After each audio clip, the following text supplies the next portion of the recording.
मैं आपको ये कसम खा के बोलता हूँ, ये हा का कसम खा के बोलता हूँ, आने वाले दिन में जो भी करूंगा करूंगा। और अगर पॉलिटिक्स करना है बुबागरा को, तो मैं पॉलिटिक्स आपके साथ नहीं किसी और के संग करूंगा। जिसने आपके साथ पॉलिटिक्स किया, अब मैं उनके साथ पॉलिटिक्स करूंगा।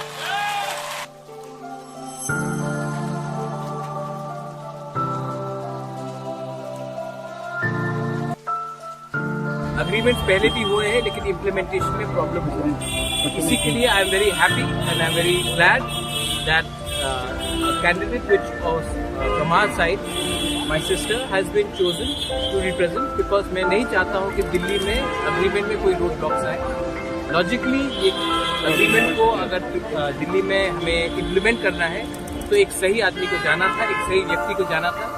और तिपरा मोथा एंड बीजेपी ने डिस्कशन के बाद हमने एग्री किया है कि she will be the best candidate, जो हमारा सोल्यूशन को एक कॉन्स्टिट्यूशनली एक फ्रेमवर्क के अंदर, एक टाइम फ्रेम के अंदर हमें सॉल्व कराने के लिए एक चांस है। Those who are targeting you personally, what will be your message to them? अरे those people who are targeting, let them target। मैंने क्या कहा था कि मैं अपने लोगों के साथ पॉलिटिक्स नहीं करूंगा, मैं उनके साथ पॉलिटिक्स करूंगा जिसने मेरे संग पॉलिटिक्स किया। मैं उनको रुलाऊंगा जिसने मुझे रुलाया था।